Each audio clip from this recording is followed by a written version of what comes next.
Listening Fill in the Blanks. Let's start.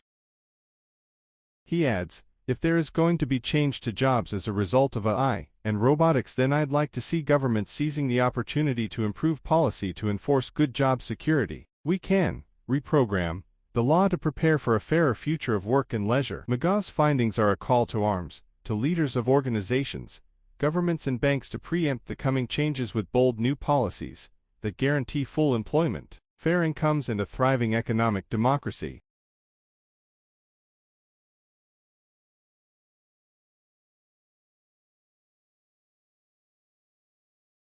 The promises of these new technologies are astounding.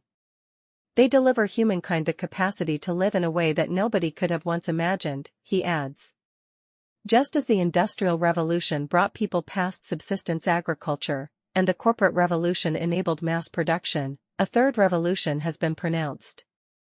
But it will not only be one of technology. The next revolution will be social.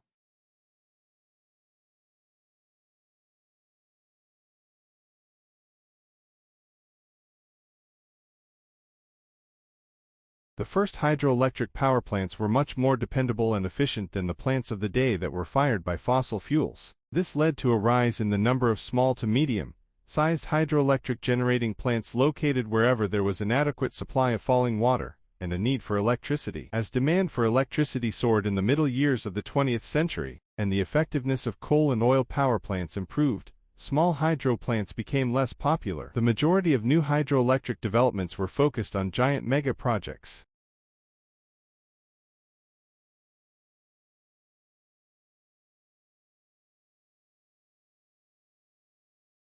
With climate change shrinking ice cover around the world, glacial archaeologists need to race the clock to find newly revealed artifacts, preserve them, and study them. If something fragile dries and is windblown, it might very soon be lost to science, or an arrow might be exposed and then covered again by the next snow and remain well preserved. The unpredictability means that glacial archaeologists have to be systematic in their approach to fieldwork.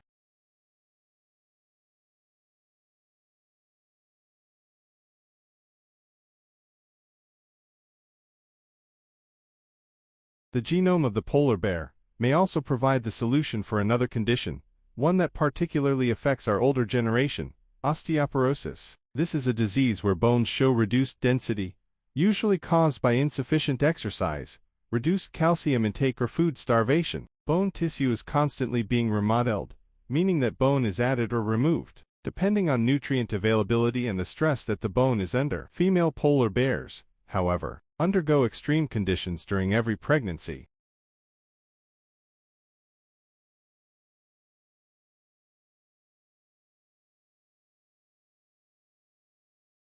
Physiologists Alanda Lennox and Alan Goodship found an explanation for this paradox in 2008. They discovered that pregnant bears were able to increase the density of their bones before they started to build their dens. In addition, 6 months later, when they finally emerged from the den with their cubs, there was no evidence of significant loss of bone density. Hibernating brown bears do not have this capacity, and must therefore resort to major bone reformation in the following spring.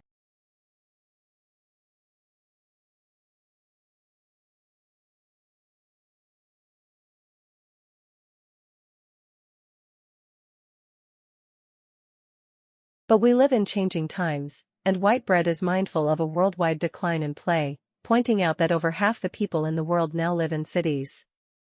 The opportunities for free play, which I experienced almost every day of my childhood, are becoming increasingly scarce, he says. Outdoor play is curtailed by perceptions of risk to do with traffic, as well as parents' increased wish to protect their children from being the victims of crime, and by the emphasis on earlier is better, which is leading to greater competition in academic learning in schools.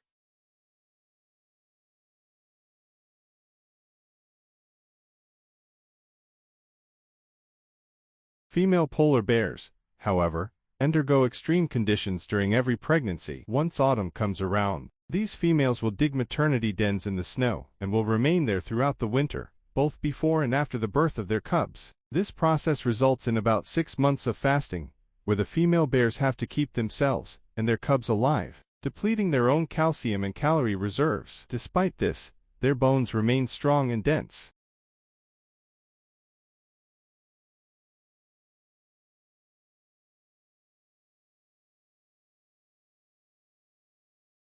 The medical benefits of the polar bear for humanity certainly have their importance in our conservation efforts, but these should not be the only factors taken into consideration. We tend to want to protect animals we think are intelligent and possess emotions, such as elephants and primates. Bears, on the other hand, seem to be perceived as stupid and in many cases violent. And yet anecdotal evidence from the field challenges those assumptions, suggesting for example, that polar bears have good problem-solving abilities.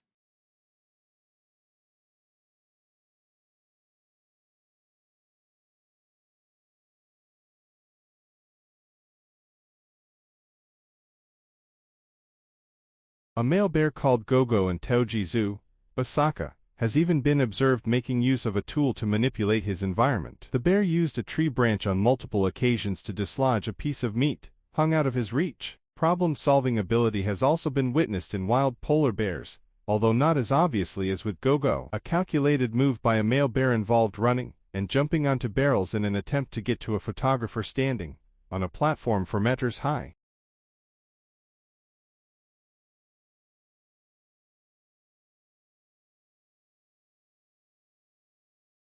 Like, share, subscribe and follow.